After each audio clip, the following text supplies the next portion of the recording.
Alright, so here's one major objection to capitalism. Capitalism is bad because it produces bad consequences. They can be whatever you reckon: pollution, wage slavery, imperialism, sexism, racism, etc. Name it, and someone will say capitalism caused it.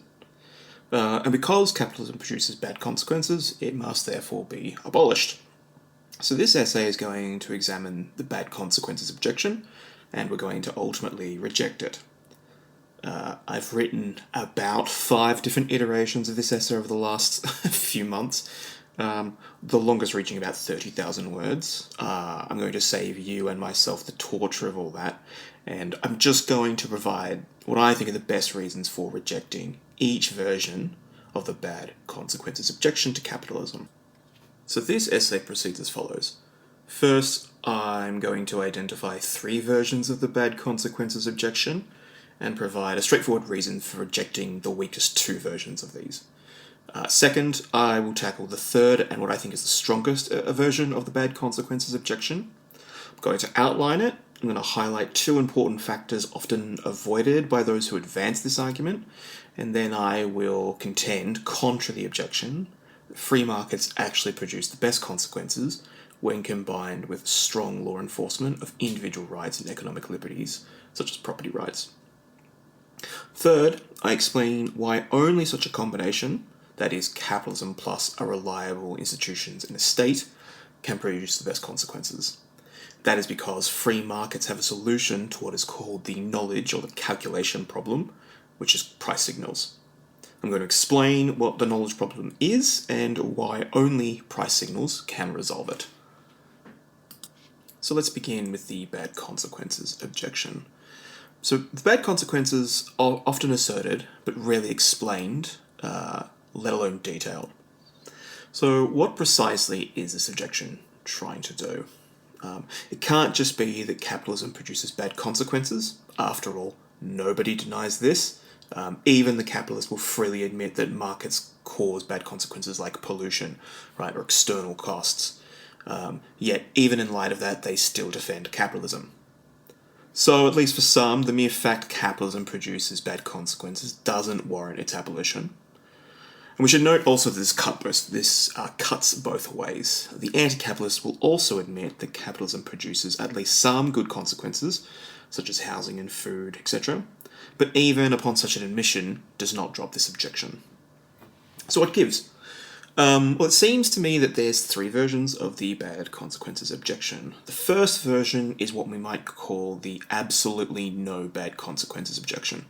This objection maintains that even just one instance of a particular type of bad consequence is reason to abolish capitalism.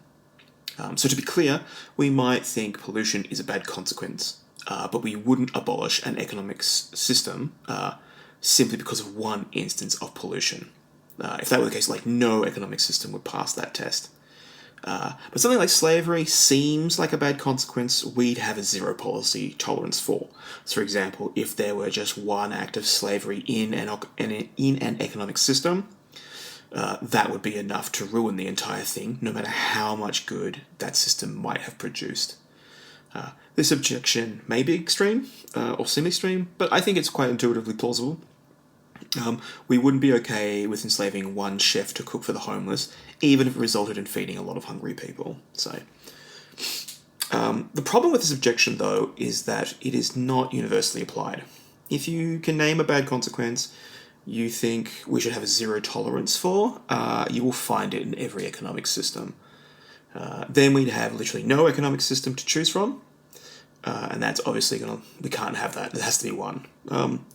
So we might say that the alternate economic model would never have that bad consequence, but this response compares a dreamt-up ideal economic system to an actual or a real economic system.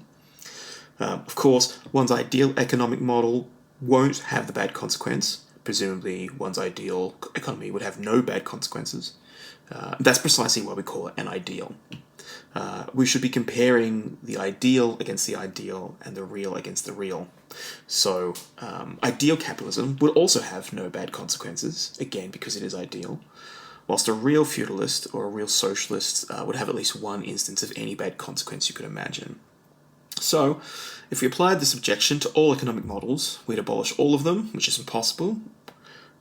We must have some way of organising property. So that's why the absolute version does not work. So the second version, though, is more plausible, I think, which is we might call a threshold version. So this version of the objection maintains that there is a tolerable amount of bad consequences, but once the threshold is crossed, the economic system has to be abolished. Importantly, crossing the threshold vitiates any number of good consequences that system has or may produce. So this version is considerably more reasonable and plausible, but it also has its problems. First, it's really unclear what this threshold is supposed to be or how it operates. Is it a cumulative over the entire life of the economic system, or only for periods of time? So, for example, suppose we had a threshold of exploitation was 5%. If the economic system in question has 4% at time 1, and then that drops down to 2%, the aggregate total of exploitation would be 6%, which would cross the threshold. So it's not clear whether we're talking about overall in all time added up or at some particular time or period of time. Does it matter how long the threshold is crossed? So another problem is, for example, if exploitation went up to 5.1% for one day, would that be enough to dump the entire economic system for another one? I think our intuitions about that are quite clouded and quite difficult to negotiate and navigate. But with all that said, the second version, like the first, also is never applied universally nor fairly. That is, people never ask whether their favourite economic system or alternative has or would cross the threshold, and nor do they compare real capitalism to real-world examples of its alternatives. That is, they never compare like against like, they always compare their ideal, to the reality, and end up saying, surprise, surprise, that the ideal is better. And that's faulty reasoning. So this leaves us with, I think, the third and arguably best version of the bad consequences argument. And this version puts aside threshold concerns and deploys a simple utility calculus. That is, you just add up all the good consequences, you add up all the bad consequences, you then minus the total of bad from the total of good for an overall score, and the higher the score of good consequences out of that balance, the better. This isn't the end of the argument, though. For the argument to find ground, for this particular argument about capitalism to find ground, it needs also to apply the utility calculus to economic alternatives. There's two ways this objection can do that. First, one might argue that capitalism produces the worst overall consequences, or second, they might argue that capitalism does not produce the best overall consequences. I think the first path is an extremely hard sell, and quite frankly, it's not necessary. Luckily, the second path is sufficient. All the person who advances this objection needs to show is that there is at least one economic competitor which has a better overall score than capitalism. So this is the objection to capitalism. That is, there is at least one alternative economic model or system that produces better consequences overall when compared to capitalism. And if that's right, we should then abolish capitalism and install this better performing alternative. This third version is also highly illuminating, I think, as it brings forth two common errors anti-capitalists evoke when they evoke this argument. The first is that objections invoking concepts like worst or better or best, etc., are arguments about comparative judgments between options. It's not enough to say one economic system sucks, one must ask compared to what. And second, that to make such judgments successfully, it must be the case that the options are analogous to one another, that is, like I've said, like to like. Often this objection compares real or historical capitalism against an idealized version of the objector's favoured alternative. For example, the socialist or neo-feudalist will make hay of pointing out each foible of capitalism and then compare the real world to the perfect utopian ideal. But we learn nothing of interesting from such an exercise, since the ideal, as I have repeated and stressed, is always better than reality. That is why it is called the ideal. So we must compare real historical capitalism to real historical socialism, and we must also compare ideal capitalism to ideal socialism and ideal feudalism. So in this essay, I focus only on the real-world case, since it's often real-world capitalism which is having their objection, has this objection levelled at it. I will return back to the ideal case as we move forward, though, in the next few essays. So, real-world capitalism. How could one possibly show that real-world capitalism produces the best overall consequences to real-world alternatives? And how could someone show that it doesn't? Well, here's how you would do it, I think. We would examine the various indexes of consequences we say that we largely care about or agree that are good. We see how many are of each are on both and then minus the bottom from the top, resulting in an overall score. This highest overall score is the economic system which is best. This is no doubt a very crude way of doing things, but this is supposed to be a short essay, and I've burnt months of various editions writing different versions of this, so I'm trying to unlearn being overly meticulous and just get on with it, so you're going to have to deal with that.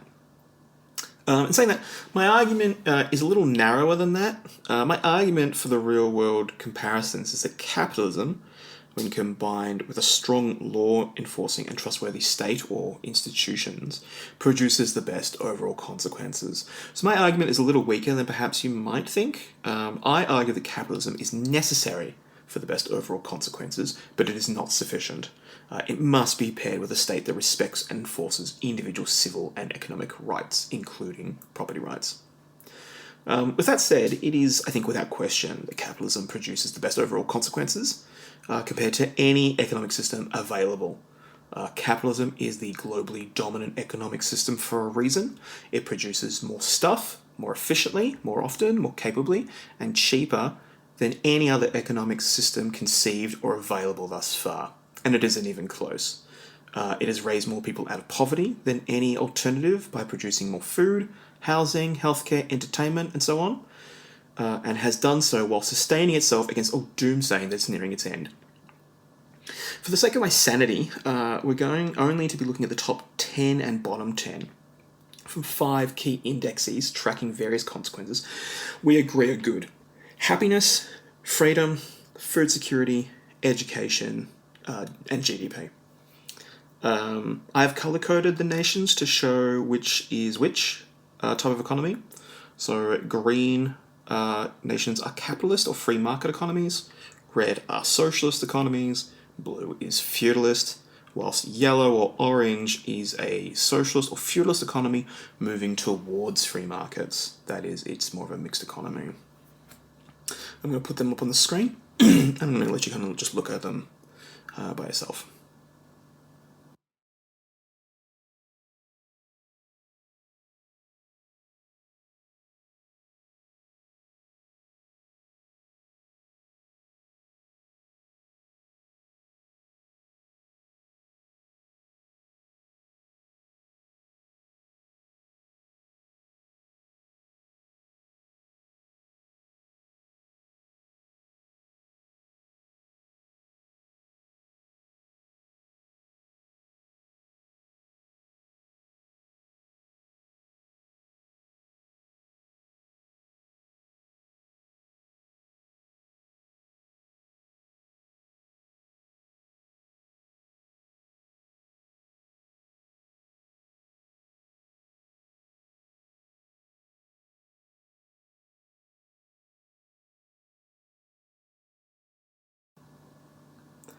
So, as we have plainly seen, real-world capitalism produces the best overall consequences simply in virtue of producing a significantly higher degree of good consequences that outweigh the bad it does.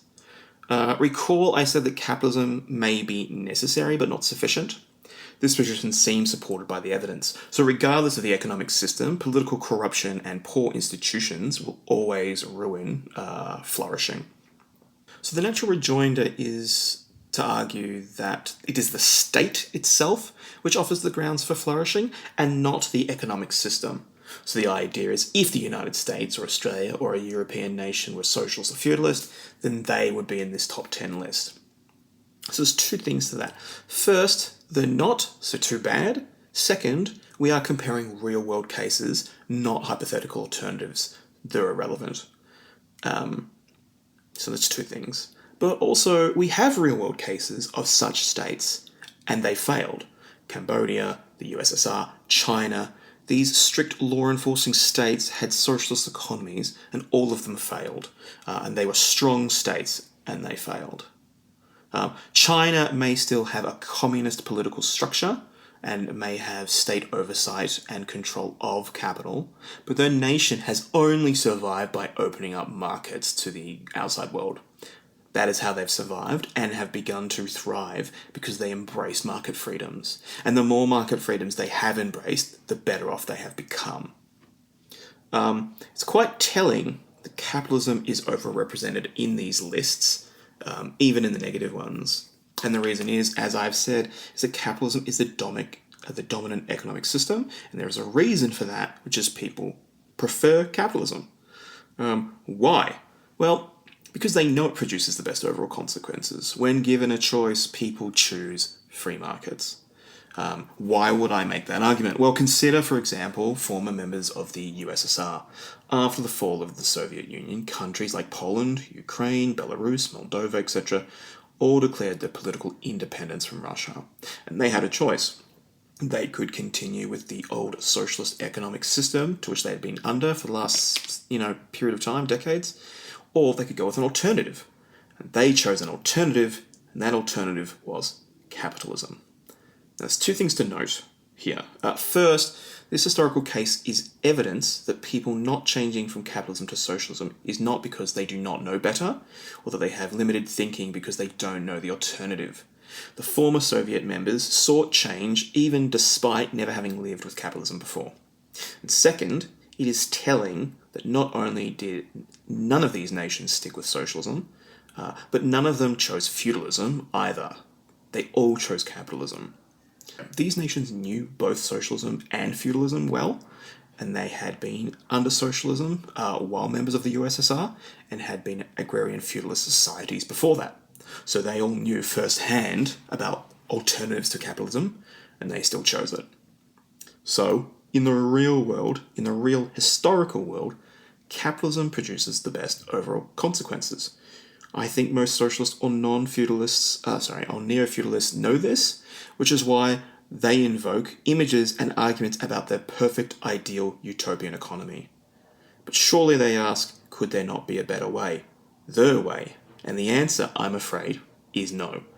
Only capitalism can produce the best overall consequences. And when we look at history, that's overwhelmingly the case.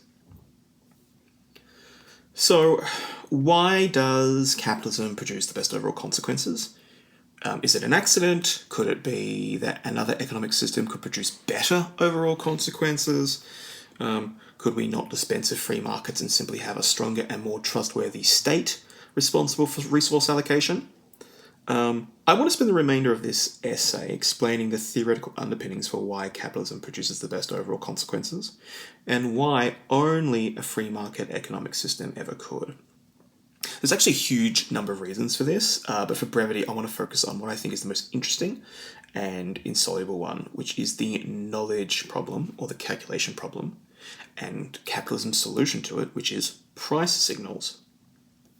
So, to begin understanding the knowledge problem, let's start by recalling the 5 questions every economic system is expected to answer, which I mentioned in the first essay. These questions are: what stuff should be produced? How much of that stuff should be produced? How should that stuff be produced? Who should produce that stuff? And who should that stuff be produced for? So, every economic system needs to provide answers to these questions. They need to calculate the answer to these questions, and to do so, they need a significant amount of knowledge. This is called the knowledge problem. and it is simply that the type of knowledge required to rationally plan an economy cannot be localized into a central authority, no matter the expertise, intelligence, or benevolence of the person or committees in charge. Rather, the type of knowledge needed for economic planning is distributed across individuals. So, socialist and feudalist economic systems have no way of solving the knowledge problem. They have no way of calculating the correct answers, and nor could they ever. Capitalism, however, does have an elegant and simple answer to the knowledge problem, which is price signals. That is, when the prices are set by the market, that is, us, the people, then we are able to resolve the knowledge problem. Before I explain price signals and how it resolves this problem, let's first develop a better understanding of the knowledge problem and precisely why planned economic systems like socialism and feudalism cannot provide an answer for it. So, providing the correct answers to the 5 questions raised above can't be answered by any individual or committee, no matter how intelligent or benevolent they might be, because of the following reasons. The world, societies, and the persons therein are too large and too complex to get all the knowledge needed. The world, society, and the peoples therein change too fast, such that any time you gather all that information, it would be outdated. It is also impossible to access dispersed private knowledge from individuals, and the type of knowledge required to make decisions about stuff is not static or overt, but rather it is tacit, inarticulate, and emergent or revealed. So we can break down the types of knowledge needed into 3 broad categories: localized knowledge, specialized knowledge, and revealed or emergent knowledge. Much knowledge required for finance and economics is what we call local knowledge. That is, knowledge only accessible or known by a person or persons in a particular environment, situation, or context. These might include how domestic animals thrive in the surroundings, temperatures and seasonal changes, locations of grazing grounds, and how long they take to recover, water sources, traditions or idioms or social practices in an area, local consumption habits, values, and so on. So that's local knowledge. Expert knowledge or specialized knowledge is knowing all the ins and outs of one's particular domain. And this can be anything from Apple products to cars to Magic the Gathering strategies and so on. You can also have hyper-specialization, which means that person has very precise knowledge about a very, very narrow domain. Examples of such knowledge include knowing strategies for a particular type of card in Magic the Gathering, the music of a particular geographic area in a very narrow historical period, certain brands of engines or graphics cards, opening, like a very particular chess opening, and so on. It's vital to understand the gravity of this knowledge problem, of these 2 alone. So let's begin, by considering a job you've had. To do that job, you need to acquire and develop a certain set of skills before and during your employment. These skills will be hard skills, so for example, using Excel spreadsheets, bespoke software or hardware, organizing meeting deadlines, project management, and so on.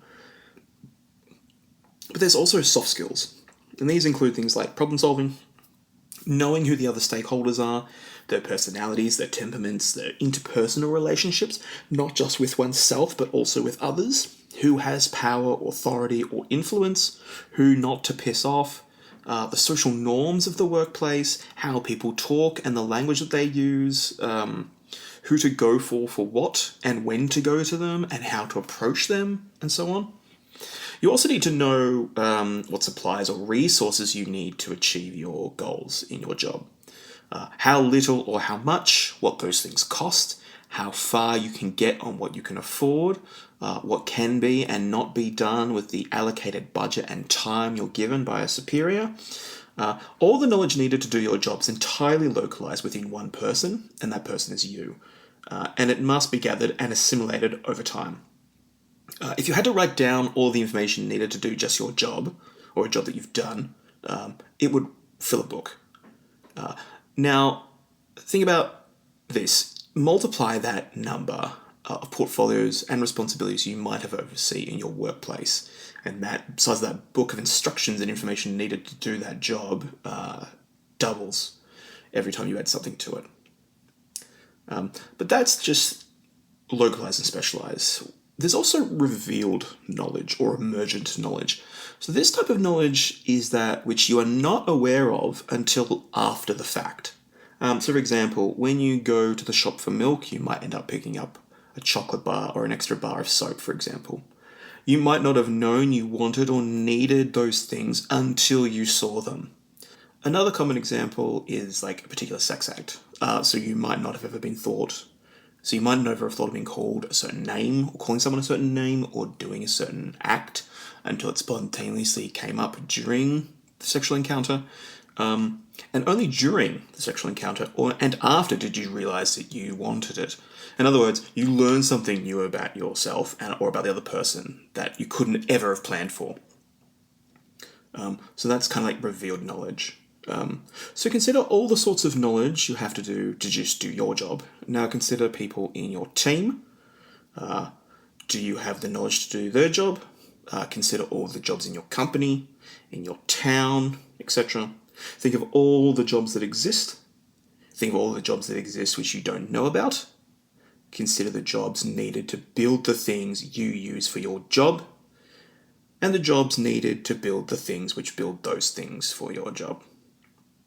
The jobs to get the resources to build those things, the jobs to transport and market those things, and so on, and so on, and so on, and so on.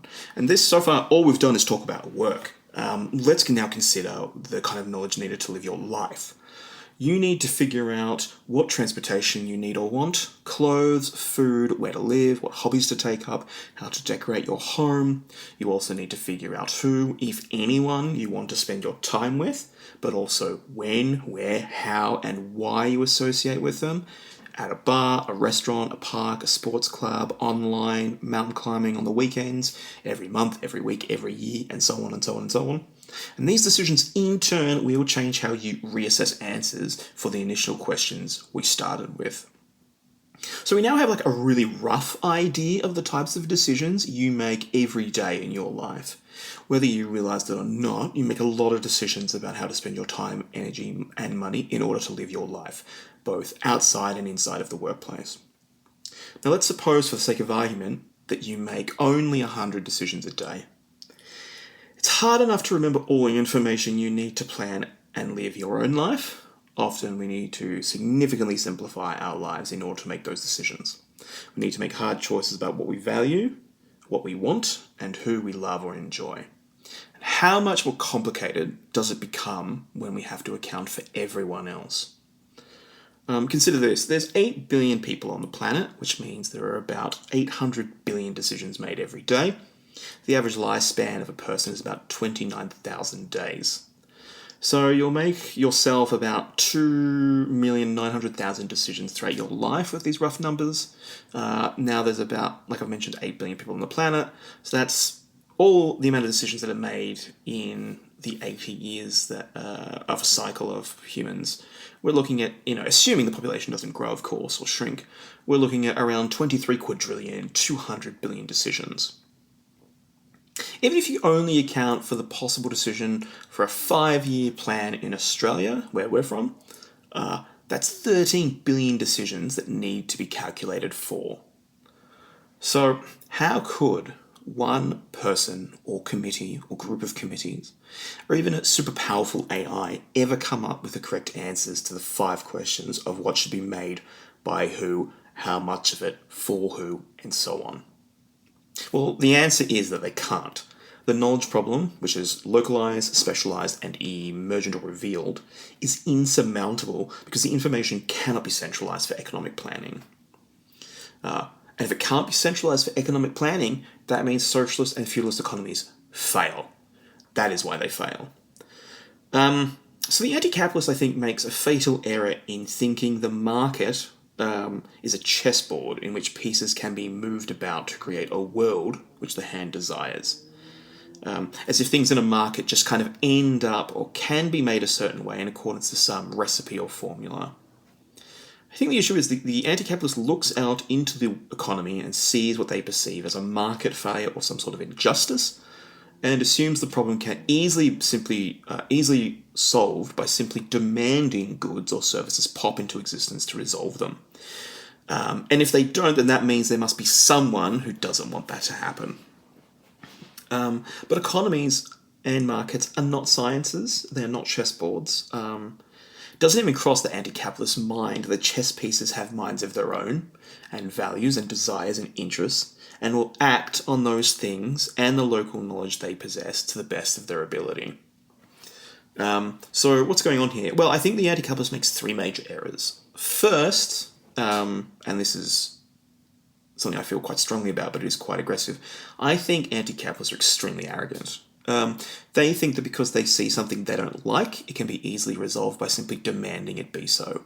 Build more houses, make more food, get more doctors and medical care, and so on. They think they have all the relevant knowledge necessary to make a sound plan about the economy. But as we've seen, that's simply impossible.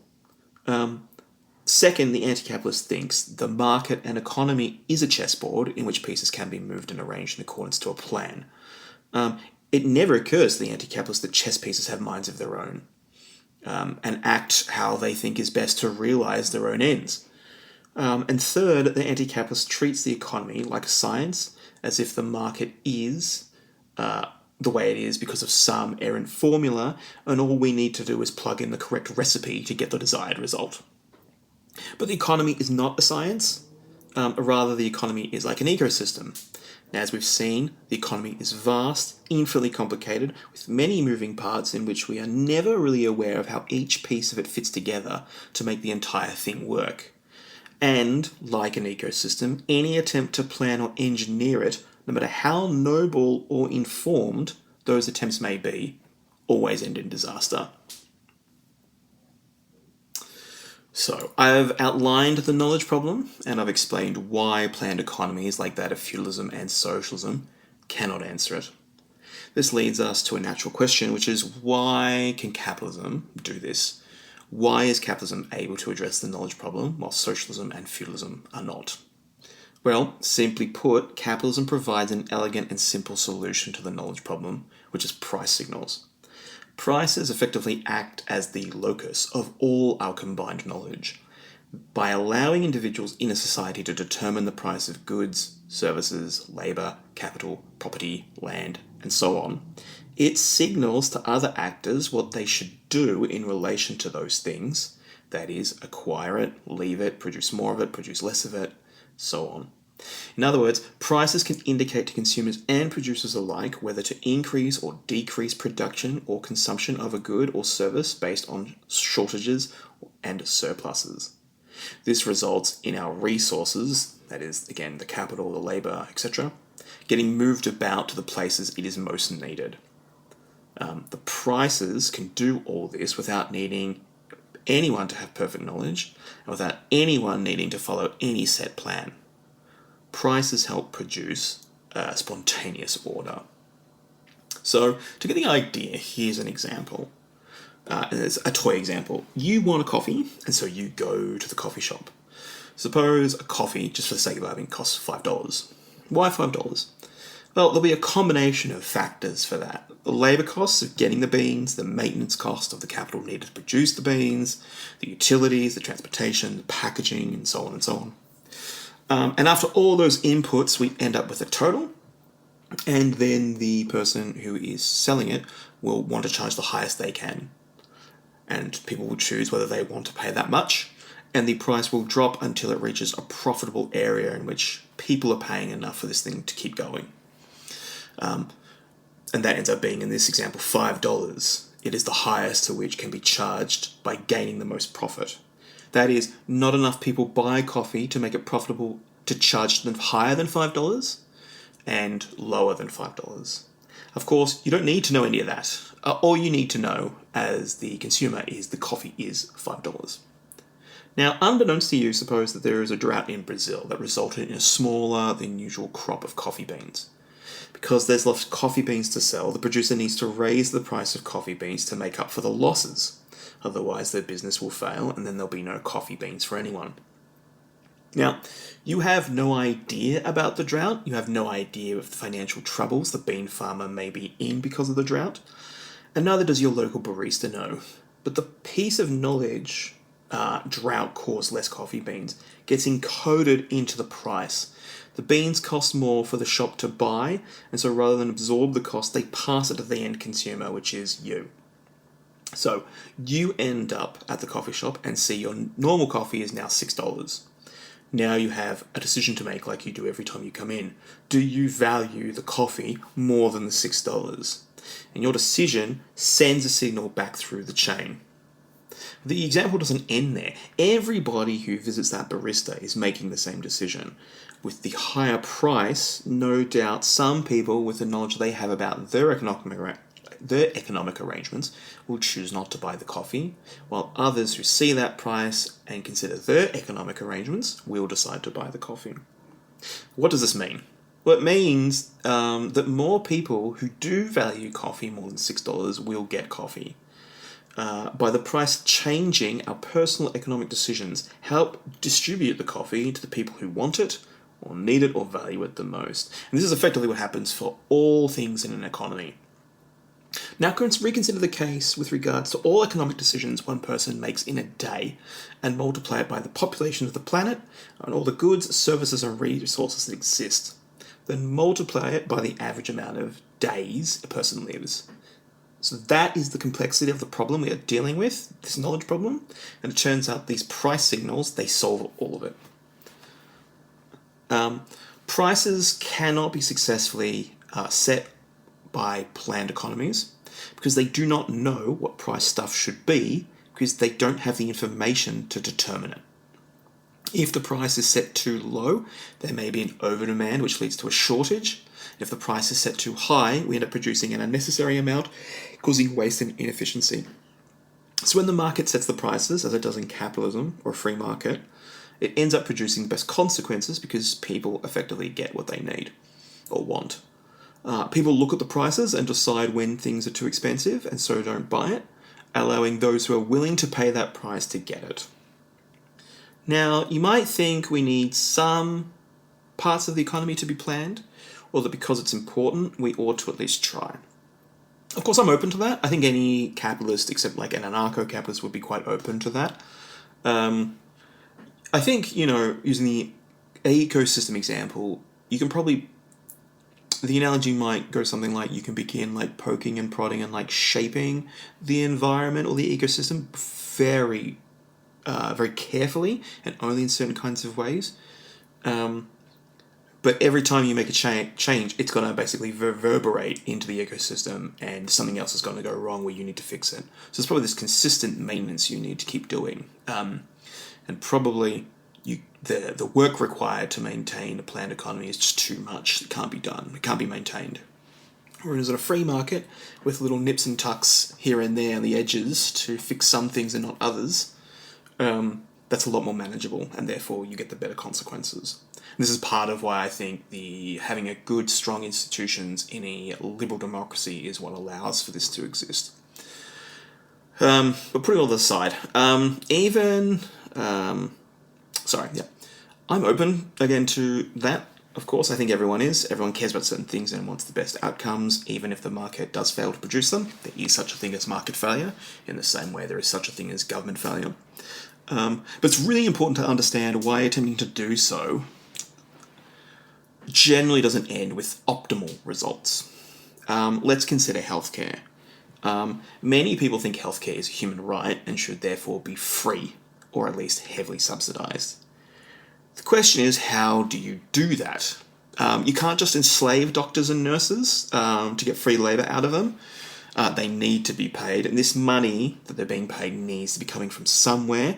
And when that money is taken from where it comes from, that is, out of taxation, we lose out where it could have gone. Presumably people would have spent this money that they didn't spend on, that they weren't taxed on something, and that would have produced more goods and services and work for people who wanted to do those things for them. So we lose out, effectively. There's this unseen cost that we just don't know what it is. Of course, just because you throw money at a problem doesn't ipso facto produce the best or even the desired results. If you set the prices too low, it'll lead to an abuse and overconsumption of healthcare, which means people who really need it will struggle to access it because the system will be overburdened by people now going into the doctors because it's free with like a migraine, and they're taking up time that someone else who really needs it could have been using it for. So too low a price puts a massive pressure on existing healthcare systems and workers, like the doctors and nurses, who already struggle with their workload. And healthcare does not just pop into existence from nothing. It has to come from somewhere. Somebody has to be doing the work. So even if you subsidise healthcare or made it free, people will struggle to access it because of the tight restrictions and requirements of becoming a medical professional. That is, the education, the work, the hours, the stress that doctors and nurses go through is quite substantial. And just because you increase how much they earn and attract more people to the job does not mean that that's going to sustain itself. Or that people, just in virtue of seeing a higher pay, does not mean they're going to do it because they see the amount of sacrifice needed to get that job as not being worth it. Now, you could solve all these issues, say, but it'll require sacrificing the quality of healthcare. So another issue is that what you could do is you could reduce the requirements for becoming a doctor or a nurse, thus allowing entry into the industry easier. But this will result in a drop of the quality and standards of healthcare professionals and outcomes. So presumably you don't want that. Another way is capping healthcare options, eliminating more expensive but more successful medical options so that the money that is spent on that can be spread over a large number of cheaper but less effective options, thus covering more people. These are only issues off the top of my head. I'm not a medical professional. I don't know anything yet about healthcare. A person in the industry could probably write a book about all the unseen costs of such changes. I want to conclude this now, before it gets any later. I've considered the objection that capitalism is bad because it produces the worst overall consequences. I have argued this position hopelessly fails. Capitalism produces the best overall consequences because the good outcomes it produces utterly dwarf the bad ones. Better education, better healthcare, higher wages, better work-life balance, accessibility to clean water and food, happiness indexes, etc. I then showed why this is so, the sorts of questions every economic system has to address cannot be answered by non-capitalist systems because they cannot solve the knowledge problem. They can never get the knowledge required to calculate the answers. Capitalism can get those answers because it has price signals. And when markets set the prices, it signals to all actors in a market whether they should increase or decrease consumption and production, and the decisions they make based upon what they know allows for the best outcomes to occur. Before I end this essay completely, I want to point out one final thing, if you've reached it. The argument I've advanced here, the knowledge problem and the price signals, is entirely devoid of all and any moral or ethical assumptions. I have not had to rely on the common assumptions, like people are greedy and self-interested, to get my point that capitalism is good over the line. That is to say, even if planners of an economy are completely benevolent and moral, even if every person in that economy agreed with the plan and worked towards achieving it, even if every person in that economy was moral, selfless, and a saint, the knowledge problem still cannot be accounted for in a non-capitalist economy. The knowledge problem and the price signals thereof are value independent, even in a perfect utopia, which still have to leave it all to the market.